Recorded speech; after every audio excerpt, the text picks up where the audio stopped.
I had to do the same thing to my old motorcycle. Looks like he needs to redo his. War alert, along with a new operation called Swords of Iron meant to target Hamas. In a video message, Israeli Prime Minister Benjamin Netanyahu vows that the enemy will, quote, pay an unprecedented price. Israelis who live near Gaza are being told to stay in their homes. And President Joe Biden issuing a statement condemning those surprise attacks in Israel. The statement was released after Biden spoke with the Prime Minister this morning. The president describes the attacks as, quote, horrific and ongoing. Biden says he made clear to Netanyahu that the U.S. stands ready to, quote, offer all appropriate means of support to the government and people of Israel. The president also says that Israel has a right to defend itself, and his administration's support for Israel is, quote, rock solid and unwavering. The Israeli emergency services estimate that at least 200 Israelis are dead, and the Israeli Health Ministry says over 1,000 have been wounded.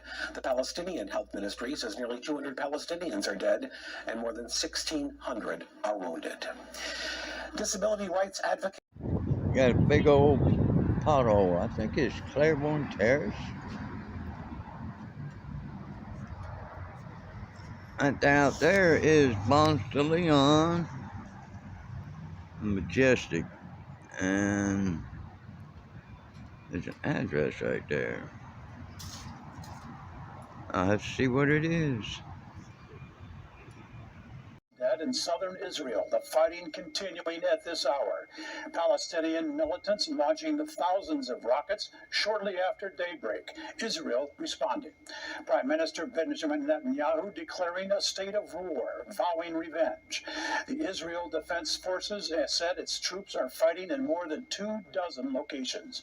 Israeli rescue services estimate at least 250 Israelis are dead, with hundreds more injured.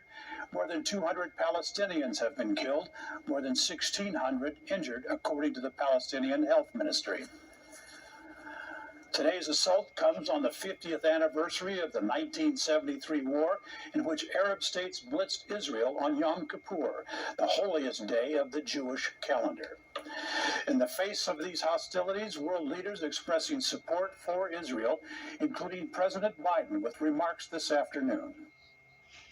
In this moment of tragedy, I want to say to them and to the world and to terrorists everywhere that the United States stands with Israel. We will not ever fail to have their back. Other leaders around the globe condemning what they call a terrorist attack by Hamas. Prime Minister of Canada, Justin Trudeau, taking to social media, saying Canada stands with Israel and fully supports its right to defend itself. Similarly, Saudi Arabia says in a statement on social media, it is closely following the developments of the unprecedented situation. That is a street number. You can go by. I'll get the street name. Claiborne Terrace, I believe. Ponce de Leon, Blue Ridge. Those concerns is the U.S.-China fight over semiconductor tech. Whoever takes the lead would be more likely to dominate on a future battlefield, as chips power everything from iPhones to fighter jets and missile systems. The Chinese military has been relying on U.S. chip technology and products to advance its military power. The U.S. took action to stop it, rolling out sanctions to prevent Beijing from getting its hands on advanced chips made with U.S. technology.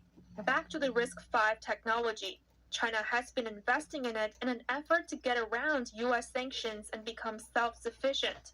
Chinese tech giant Huawei also embraced the tech as a pillar of China's progress in developing its own chips. Huawei recently rolled out a new phone, and there's been a lot of discussion about whether it was made with 5G chips made in China. Because if so, it could mean China's semiconductor industry has made significant advances. It would also suggest U.S. sanctions against Huawei are losing their teeth. Washington is weighing new sanctions on U.S. chip-making equipment exports to China. An in-person meeting between President Biden and Chinese leader Xi Jinping may be on the horizon. According to the Washington Post, the White House is already making plans for the face-to-face talks as the two countries seek to smooth tensions. The potential meeting would take place at the APEC summit in San Francisco next month. But so far, China hasn't confirmed whether Xi will attend. If the talks do happen, it would be the second in-person meeting between the two leaders. They last met in Bali last November at a G20 summit. Ties between the world's two largest economies have been strained met in when he recent was vice years, president. issues like Taiwan, allegations of spying, and human rights violations, among other issues. The Biden administration has been working to repair ties with China. Top U.S. officials like Secretary of State Antony Blinken and Commerce Secretary Gina Raimondo have visited Beijing in recent months. More Washington officials seeking That's what I would like to know. And if the Chinese Communist Party had the intent to infiltrate our society through the southern border, then they would have a reason to let people out of China. And so this is a big question that I think the American people deserve an answer to. We need to round some of these people up and question them. We certainly shouldn't just assume they're here on some kind of refugee status or they're trying to flee the Chinese Communist Party. Some of them very well may be trying to do that. That being said, we need to actually understand, because the Chinese Communist Party is an enemy, we need to understand what each and every one of them are doing. And again, they should not be released into our society. And on that note, some national security experts are actually saying our border crisis is being exploited by countries like China. Do you see that being the case here? Well, not just China. I mean, you have people coming literally from all over the world. Some of them could be terrorists. Some of them could be drug traffickers or human traffickers. These are all things that, come when you have a border that's not being protected. An escalation in the hotly contested South China Sea. A Chinese Coast Guard ship almost collided with a Filipino ship there, getting as close as 3 feet. Which forced the commanding officer to stop its engine and to reverse its engine so that he won't be able to ram the China Coast Guard vessel. The Chinese ship had tried to block the Filipino ship from supplying its troops on a disputed atoll. Both China and the Philippines claim the atoll as their own. They have carried out dangerous maneuver and blocking operations to the Philippine Coast Guard to prevent our routine operation in providing supply for our military troops. This comes after a series of provocative moves from Beijing. Chinese Coast Guard ships recently deployed floating barriers in the South China Sea, aiming to prevent Filipino ships from nearing the disputed territory. Last month, a Chinese Coast Guard ship sprayed a Philippine vessel with a water cannon. China called it a warning for the Philippines. Espionage questions are floating around Chinese shopping giant Alibaba. Belgium's intelligence service says it's been watching a logistics hub under the company. The hub operates out of Europe's 5th largest cargo airport in eastern Belgium and sends products sold by online shopping platform AliExpress to customers across Europe. The hub opened back in 2018 when the country signed an over $100 million investment deal with the company. The agreement was expected to help boost Belgium's economy and close its trade gap with China. That gap has more than doubled from 2021 to 2022. According to the Financial Times, Belgium security officials have been investigating possible espionage and/or interference activities linked to Chinese entities, including Alibaba. The main concern involves Chinese law. Under it, Beijing can demand that Chinese companies hand over their data, and that could give the Chinese regime insight into supply chains, European trade data, and potential vulnerabilities, plus data on consumers. The Belgium agency says Beijing has the intent and capacity to use this data for non-commercial purposes. Alibaba voiced plans last month to list the logistics company on the Hong Kong Stock Exchange. Alibaba and its logistics hub deny wrongdoing. Our current situation is we have 17 days worth of strategic oil reserves left. and we are dangerously low on munitions.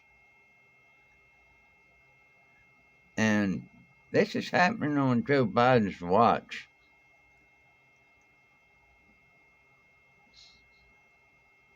It's not a good thing.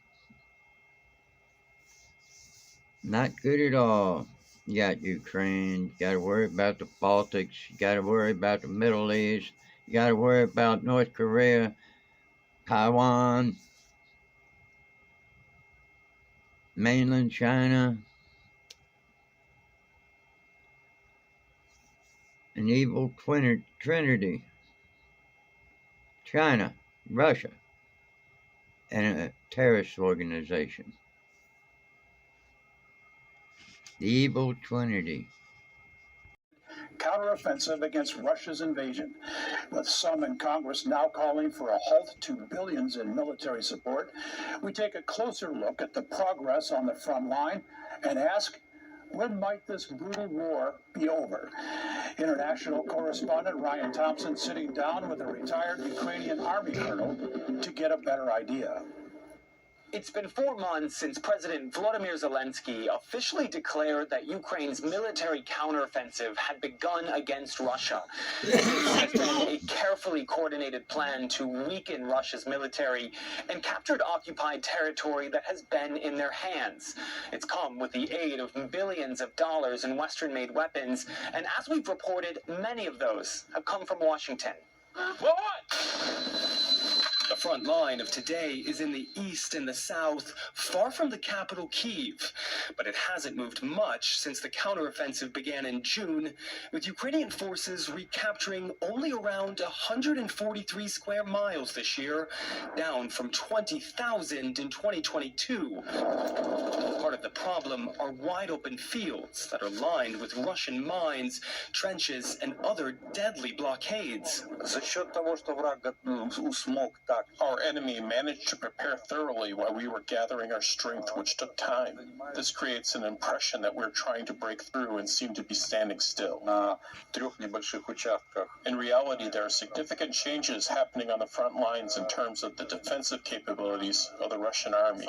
We're on the verge of a much more active offensive action. Nearly all of those actions have been planned with Western weaponry. In total, Ukraine has received $46 billion in military aid from the U.S., which includes high-tech equipment like air defense systems, Abrams tanks, and soon F-16 fighter jets. It's a major upgrade for Ukraine's armed forces, which previously relied on less powerful, aging Soviet-era machinery.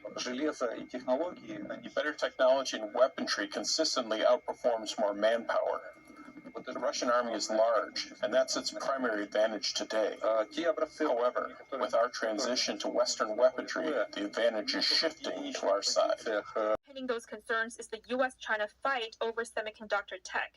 Whoever takes the lead would be more likely to dominate on a future battlefield, as chips power everything from iPhones to fighter jets and missile systems. The Chinese military has been relying on U.S. chip technology and products to advance its military power. The U.S. took action to stop it, rolling out sanctions to prevent Beijing from getting its hands on advanced chips made with U.S. technology. Back to the RISC-V technology. China has been investing in it in an effort to get around U.S. sanctions and become self-sufficient. Chinese tech giant Huawei also embraced the tech as a pillar of China's progress in developing its own chips. Huawei recently rolled out a new phone, and there's been a lot of discussion about whether it was made with 5G chips made in China. Because if so, it could mean China's semiconductor industry has made significant advances. It would also suggest U.S. sanctions against Huawei are losing their teeth. Washington is weighing new sanctions on U.S. chip-making equipment exports to China. An in-person meeting between President Biden and Chinese leader Xi Jinping may be on the horizon. According to the Washington Post, the White House is already making plans for the face-to-face talks as the two countries seek to smooth tensions. The potential meeting would take place at the APEC summit in San Francisco next month. But so far, China hasn't confirmed whether Xi will attend. If the talks do happen, it would be the second in-person meeting between the two leaders. They last met in Bali last November at a G20 summit. Ties between the world's two largest economies have been Also strained met in when he recent was years vice due to president. issues like Taiwan, allegations of spying, and human rights violations, among other issues. The Biden administration has been working to repair ties with China.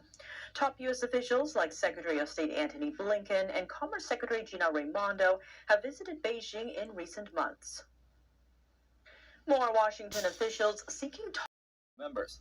If we want to have more protection and more feeling of security and safety, I think that EU should come to that decision to make the enlargement process alive again. 6 Balkan countries, including Serbia, Kosovo, Bosnia, and Montenegro, are at different stages of integration into the bloc. That process has stalled since 2013, when Balkan state Croatia became the EU's newest member. Now, with Russia's war in Ukraine, integration of the Western Balkans appear to carry a new geopolitical urgency. If we don't do that, we will give the opportunity for the impact of Russia, for the impact of China. Ukraine also is seeking to join the bloc. Coming up, reports of Chinese espionage targeting U.S. military bases under investigation by Oversight Committee Chair James Comer and others. Under Beijing's national intelligence law, Chinese nationals are compelled to cooperate with the Chinese Communist Party even when they're living abroad. And back in August, the Justice Department arrested and charged 2 U.S. Navy sailors for delivering military secrets to Chinese intelligence officers. With national security on the line, what lies ahead for U.S.-China relations? To discuss, we sat down with Adam Savitt, the Director of China Policy Initiative at AFPI.